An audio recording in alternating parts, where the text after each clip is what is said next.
What's up, everybody? Welcome back to another Rad and Dad channel video, or welcome if it's your first time. Either way, very glad to have you. We're doing a different kind of install. I've never done any, well, I lied. I guess I have done something like this. Anyway, you know what? Let's just do the intro. I'll explain what we're doing, even though you know because you already saw the thumbnail. Riding down a YouTube channel, it's the riding down a YouTube channel, it's the riding down a YouTube channel, it's the riding down a thing that you found. All right, so we're getting ready to install, as you know, turn signal integrated mirrors. So there's a couple reasons why you might want to do something like this. For me, the reasons that I want to do it is, one, the mirrors that came on this bike when I bought it were the bronze color, you know, like the, I don't really have much on it, and the forks are in the middle. Oh yeah, let me address this first. So as you can see, this bike, forks are not on it right now. So basically the issue, and the tank is lifted. So the tank is lifted so I can get to the wires here. So you will have to go ahead and do that. If you're going to do this job or anything with there to get to the wires there. I've already unplugged all the wires, which are very easy. You just unplug them. There's two Torx 25 bits that hold this on. And then obviously you just have to lift the tank. I have the bottom still bolted in and the top just held up with a big socket, just kind of in between that and the frame.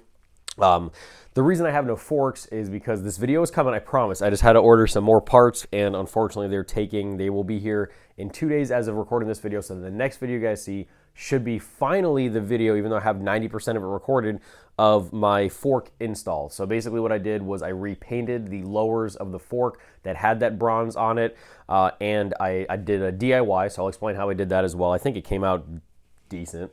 So I did that, as well as doing a reseal because my right fork was really leaking. Like it was just exploding out of there. So I'll show you guys how to do that, how to refill, all of that stuff. But anyway, so that's why all the forks are there, the wires, the brake caliper, everything is there. But the wheel is still here. I put the wheel back because it stays in the chock, and that's why you'll see the bike is tied down so to the lift. But anyway, so the reason why I'm doing it, I've had a couple different things. I've had the bullet turn signals, which I like. I don't have a problem with them at all. But then I went to these little Amazon ones, which I had on a past bike. The problem with this bike is the handlebar setup that I have on this bike. The turn signals that I have right now, that although they work okay, they mount to the mirrors.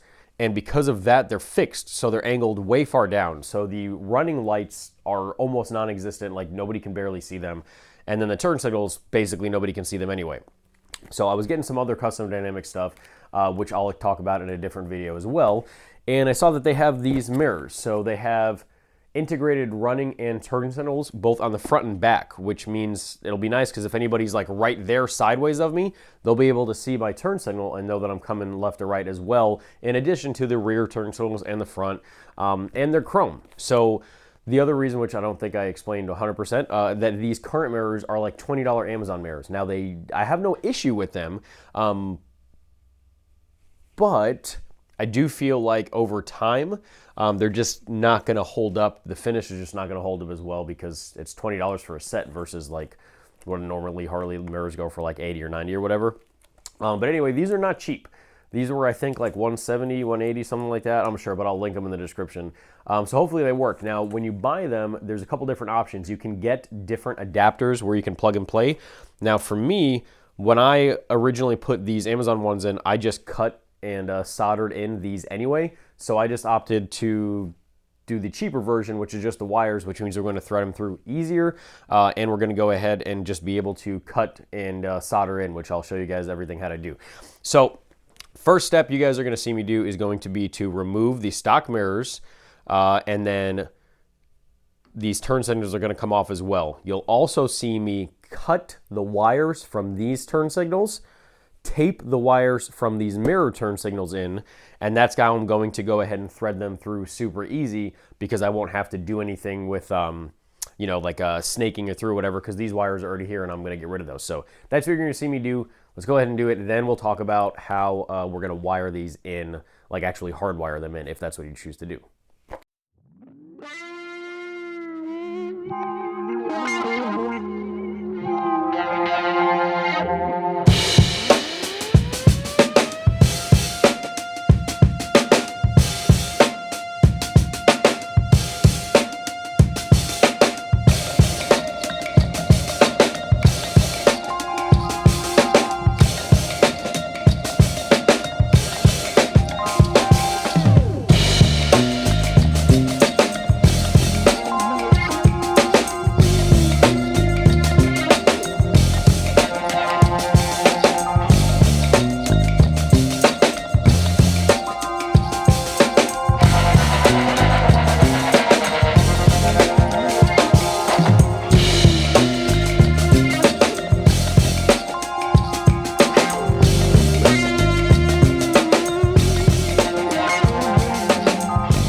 All right, so now that we have everything wired, the bars are where we want them. The mirrors are loosely put where they want. They can still turn a little bit. I do have a tiny, tiny bit of wire slack, but everything is wired through. I cut the wires to length. That way they're gonna be the perfect size. There's not gonna be too much wire. They actually, just to kind of give you an idea, this is how much wire I cut off of the Custom Dynamics ones. There's a lot of wire. Now stock, they do come color-coded from Custom Dynamics. This is the one from the left side, which I did go ahead and solder already. Thought I was recording, but I wasn't, so here we are now. They do come with a black, a purple, and a blue wire that, as you can see, would just go match up perfectly to that. Now, this is what they have normally. Now, if you do cut it, you'll see that there is a little red wire. Honestly, I have not read the directions. There's no reason for me to read them for this configuration. I don't know what the red is for. We do not need the red. Stock, it is not connected to anything. It's not gonna be connected to anything when we wire these up as well. Let me scoot this over a little bit. So, the right side, the only difference, it still has a black and a blue. The only difference is instead of purple, it has an orange. Now, this particular year bike, both the left and the right turn signals from stock, wiring harness are blue, purple, and red.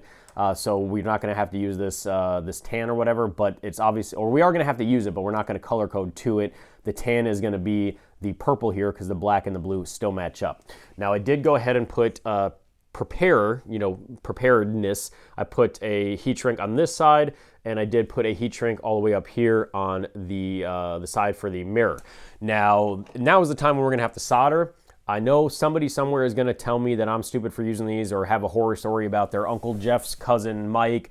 His girlfriend once dated a guy back in high school that had an issue here. But these are solder inclusive heat shrinks. So they have, hopefully the camera does a good job of showing you guys this. They have all different size gauges, or all different gauge, sizes, whatever. And these are the ones that fit this the best. They're color coded as well. They have kind of a like a sticky glue-ish, I don't know what to call it, in addition to the heat shrink. This whole thing is heat shrink, and then the inside has a little solder. So basically what we're gonna do is connect the two wires in the middle where the solder is, and then the heat shrink's gonna, go around it. I've used these a ton in the past year or two, actually 2 to 3 years, and they've worked really good. I've never had any issue with them. The heat shrink, and the sticky substance really does a good job of gluing the two wires together so you can't really pull them apart. And then the solder is actually a pretty decent amount of solder. The connections have always been really good. Never had any issues with any of that.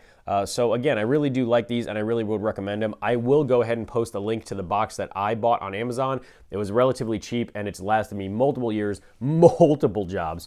I'll also post a link to this heat gun. I know heat guns are heat guns are heat guns, but this one I really like. It was relatively cheap on Amazon. It's a mini heat gun, so it's perfect for stuff like this, heat shrink wiring jobs. It comes included with this little deflector that really holds the heat. You barely have to turn it to get kind of a good coverage. But without further ado, let's go ahead and do this on camera this time, since the last time wasn't on camera and I was an idiot.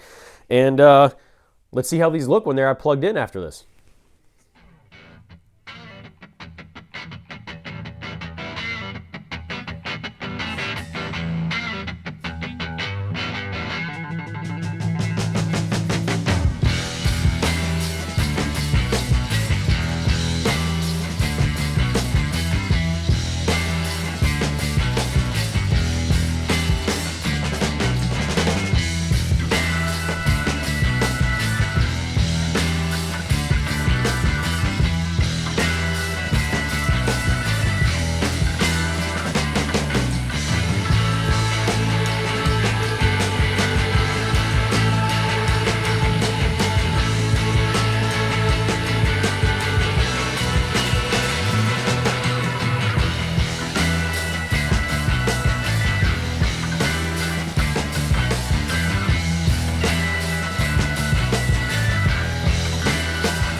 All right, there you have it. Heat shrink's done. Everything is black, so it's nice and kind of factory looking. Once this is behind there, you won't even really see anything. I'm gonna put some wire loom to kind of clean that stuff up as well, but it's the perfect length. Not gonna get pinched. It's a good length for everything involved. So let's go ahead and button everything back up here, go up to the top, and I'll show you what it looks like with the turn signals on.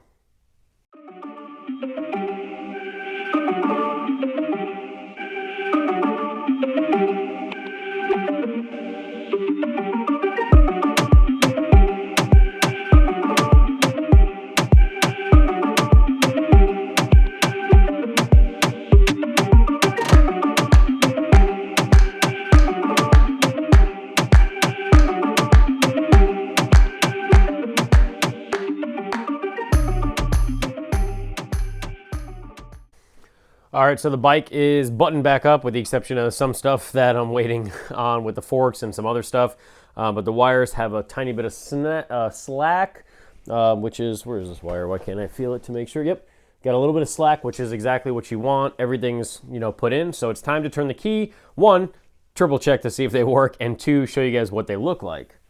Fingers crossed. Hey, they're both on. Let me, highs, lows. Everything still works for that. So you see they have daytime running. On this side, there is no running light, which is good. You don't want a running light, in your face. And I haven't adjusted them or anything like that. I just tightened the stem of them, but I have not went out and, been on the road to adjust where the mirrors sit, so they might look a little weird. Now, I'm in the middle of doing a different Hyperflash module, or a Hyperflash eliminator module, and some other turn signal stuff. So it's going to Hyperflash. Not an issue with these, necessarily. Just keep that in mind. Let's go ahead and try the left turn signal. Right turn signal. And I'll bring you guys on this side as well to see these. And then they just go back. All right, let's come look at this side.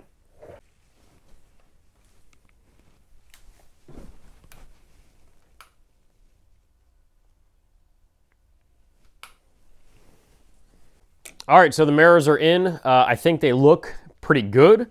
I do think they're going to, obviously I think they're going to stand the test of time. They're custom dynamics. That's become one of the big powerhouse names in, lights and stuff for Harley Davidsons. Other bikes too, but a big name for Harley Davidsons. But the chrome matches well. They have black as well, just for those of you who, are curious about black and want black to match whatever's going on your bike. They do have black. The turn signal integration is great. There's nothing anywhere else. It's very sleek. It frees up the forks. It frees up under. Everything is nice.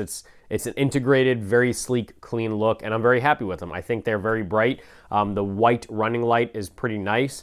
Being up this turn signal on the left and the right, well, of course on the left and the right, they're turn signals. On the interior kind of the mirrors, like the mirror lens, I think is going to be really good for drivers, immediately left and right. It's just another added point of visibility. So I do think that's pretty good. And they're far away from the headlight, even far away from your hands and stuff. So I think it's going to draw more attention. It's just a bigger footprint for lights on your bike in general. So I think it's going to be, I think it's a good investment. Like I said, they are a little bit pricey, but they are very high quality. They're very good, and Custom Dynamics has a good warranty. They actually answer the phone when you call them, which is nice because I had an issue that I had to ask them about with some other stuff that's for a different video. But thank you guys very much for watching. Hopefully you learned something or you were just entertained either way. I appreciate you guys clicking on the video. Make sure you click the thumbs up on this one, subscribe, turn on post notifications, everything like that. I really do appreciate it. It helps me and the channel out a ton. Thank you guys for watching very much, and until the next time, ride safe, have fun. Dad